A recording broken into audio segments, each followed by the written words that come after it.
दोस्तों आप सभी का बहुत-बहुत स्वागत है महेश अकेडमी यूट्यूब चैनल पर। नमस्कार आप सभी को। यहाँ पर आशा उम्मीद करते हैं कि आप सभी बहुत ही स्वस्थ और मस्त होंगे। हिंदी व्याकरण के तहत निपात शब्द क्या होते हैं, उनके बारे में आज हम बात करने वाले हैं।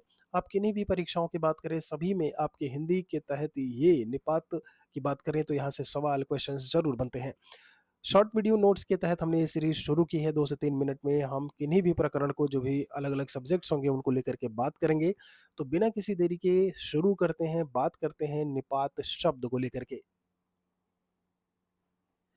तो यहाँ पे जब हम बात करते हैं निपात शब्द और इसकी परिभाषा, उदाहरण और प्रकार के साथ में हम इसको देखेंगे। सबसे पहले जैसा कि यहाँ पर आप देख पा रहे हैं, हिंदी व्याकरण में किसी बात पर विशेष जोर देने या बल देने के लिए जिन शब्दों का प्रयोग करते हैं, उन्हें हम निपात शब्द बोलते हैं।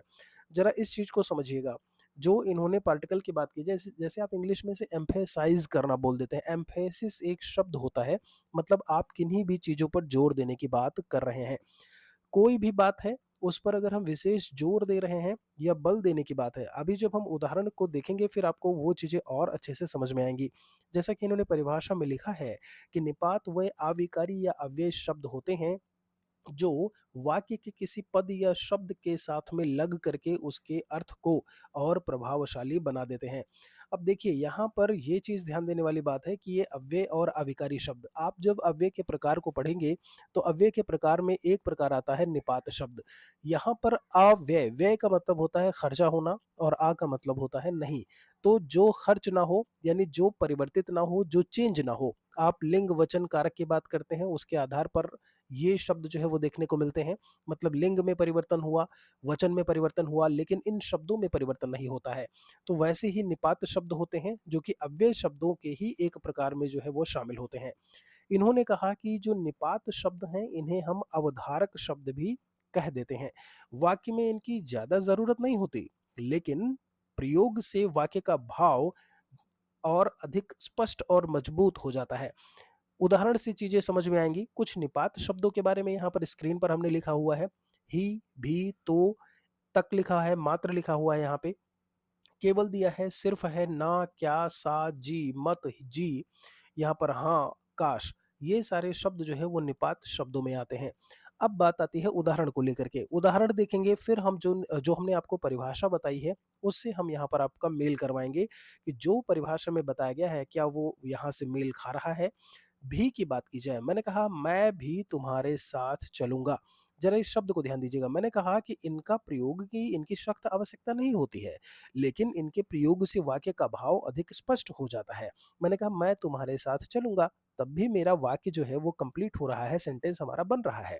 लेकिन वहां पर मैंने कहा मैं भी तुम्हारे साथ चलूंगा, तो ये और अधिक इफेक्टिव बना रहा है, प्रभावशाली बना रहा है उस वाक्य को। जैसे ही से बना शब्द क्या लिखा हुआ है, मुझे आज ही दिल्ली जाना है। तो से बना है तुम तो बहुत अच्छे हो या तुम बहुत अच्छे हो, हम बोल सकते थे, लेकिन मैंने कहा तुम तो बहुत अच्छे हो। तो ऐसे में तो कहीं ना कहीं इम्पैक्ट डाल रहा है, प्रभाव डाल रहा है, बल दे रहा है उस वाक्य पर। तक लिखा हुआ है, इस बात को बच्चे तक जानते हैं या इस बात को बच्चे जानते हैं। बच्चे तक जानते हैं मतलब उन्हें भी पता है। और ऐसे में हम कहीं ना कहीं जोड़ देने की बात कर रहे हैं जिस भी वाक्य में, जिन शब्दों के माध्यम से, वही निपात शब्द हो जाते हैं। निपात, ध्यान रखिएगा, अवधारक शब्द भी इन्हें कहते हैं। मात्र की बात है, मेरे पास मात्र 10 रुपए हैं, आप कह सकते हैं मेरे पास 10 रुपए हैं, लेकिन मात्र 10 रुपए हैं मतलब हम जोड़ दे करके इस बात से, इस बात को आपसे बोल रहे हैं कि मेरे पास केवल और केवल 10 रुपए हैं। निपात के प्रकार या भेद को लेकर के बात करें, 9 भेद ऐसे में हमें देखने को मिलते हैं, लेकिन आचार्य व्यास के अनुसार की बात करें तो संस्कृत व्याकरण में इसके 3 मुख्य भेद बताए गए हैं। फिलहाल के लिए जो 9 भेद हैं उनके बारे में हम बात करेंगे। जो अभी मैंने बोला स्वीकारात्मक, यहाँ पर निपात, जो जितने भी निपात शब्द हैं उनको भी हम, उन्हीं को हमने अलग अलग कर दिया है। तो स्वीकारात्मक में जिन शब्दों में हमें लगे कि प्रश्न की स्वीकृति का बोध हो, बोध मतलब हमको किसी चीज की जानकारी होना। जैसे शब्द में हाँ जी या जी हाँ कहीं लिखा हुआ है, तो वो स्वीकारात्मक निपात में आएंगे। जैसे मैंने कहा हाँ मैं कल विद्यालय जाऊंगा, जी मैं आपका काम कर दूंगा। आप जी नहीं भी लगाते तो मैं आपका काम कर दूंगा, ये एक सेंटेंस बन रहा था, लेकिन हम इस वाक्य को और ज्यादा प्रभावशाली बनाने के लिए हम क्या कर रहे हैं, जी यहाँ पर हम उपयोग में लेकर के आ रहे हैं। नकारात्मक निपात की बात की जाए, किसी बात के नकार ने ना का बोध होने पर उन शब्दों को हम जहाँ भी यूज़ करते हैं, जैसे हमने बोला नहीं, जी नहीं।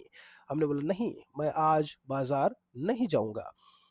निषेधात्मक की बात करें, जहाँ पर निषेध यानी मना करने को लेकर के बात हो रही हो, जैसे यहाँ पर मत है कि वहाँ मत जाओ, तो ये शब्द क्या होगा, निषेधात्मक निपात में जो है वाक्य जो है वो बन करके सामने आएगा। प्रश्नात्मक भी की बात करें, जहाँ पर प्रश्न पूछने की बात हो रही है, जैसे हमने कहा क्या या ना करके है, जैसे तुम मेरे साथ चलोगे? हम ऐसे भी पूछ सकते थे क्वेश्चन मार्क लगा करके, या फिर मैंने पूछा क्या तुम मेरे साथ चलोगे? तो ये चीज़ जो है वो प्रश्नात्मक निपात में हमें देखने को मिलेगी। विस्मयादि बोधक की बात करें, विस्मय बोधक की, जहाँ पर आश्चर्य, हर्ष या फिर घृणा वाली चीज़ें जो है वो हमें देखने को मिले, ऐसे भाव जहाँ भी हमें आ रहे हैं, देखने को मिल रहे हैं, वो आपका विस्मय बोधक निपात होगा। मैंने कहा, "अरे! तुम इतनी जल्दी आ गए?" हम ये भी बोल सकते थे, "तुम इतनी जल्दी आ गए?" और यहाँ पर आगे कहीं न कहीं हम एक्सक्लेमेशन मार्क यानी विस्मयबोधक चिन्ह लगा सकते थे। लेकिन हमने बोला, "अरे!" और उसके आगे हमने जो है वो विस्मयादिबोधक चिन्ह का प्रयोग किया है।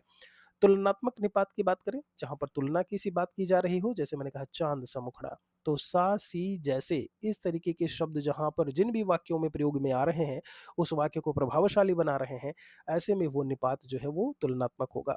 बलदायक, सीमाबोधक, आदेय करके लिखा है। अतिरिक्त भार निपात की बात करें, जैसे ही है, भी है, तो है, केवल है, मात्र है, और इनके उदाहरण आपके सामने लिखे हैं। जैसे मैंने कहा कि तुम्हें आज ही आना पड़ेगा, तुम्हें आज आना पड़ेगा और तुम्हें आज ही आना पड़ेगा। तो ऐसे में ये कहीं न कहीं और ज़्यादा इम्पैक्ट डाल रहा है उस वाक्य पर।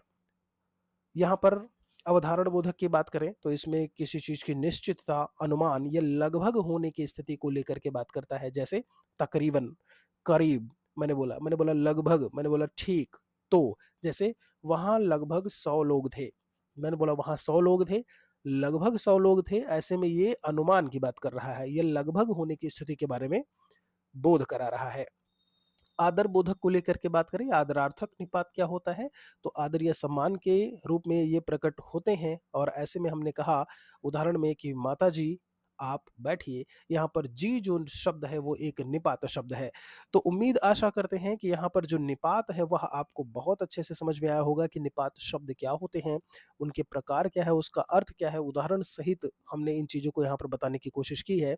वीडियो के डिस्क्रिप्शन में आपको लिंक मिल जाएगा व्हाट्सएप ग्रुप का, उससे भी आप ज़रूर जुड़ जाइए। वहाँ पर हम इन जो भी हम यहाँ पर पढ़ाएँगे उनकी पीडीएफ वहाँ पर हम देने की पूरी कोशिश करेंगे। क्वेश्चन आंसर भी वहाँ पर हम करवाते रहते हैं। महेश अकेडमी एंड्रॉयड एप्लीकेशन है जहाँ पर टेस्ट सीरीज़ भी अवेलेबल है। फ्री में करंट अफेयर्स अवेलेबल है वहाँ पर 800 से ज़्यादा सवाल उसे भी आप कर सकते हैं। ये वीडियो आपको कैसा लगा? ये आप ज़रूर बताइएगा, और यहाँ पर जो आपके लिए सवाल है वो ये है कि 7 नंबर में बलदायक या सीमा बोधक जो निपात शब्द है, यहाँ पर इनसे आप एक वाक्य बना करके कमेंट सेक्शन में लिखिएगा ज़रूर। मतलब शब्द आपको कौन से प्रयोग में लाने हैं? ही, भी, तो, केवल, मात्र, इन्हीं से एक वाक्य बना करके कमेंट सेक्शन में आप ज़रूर लिखिएगा। बहुत-बहुत शुक्रिया आप सभी का।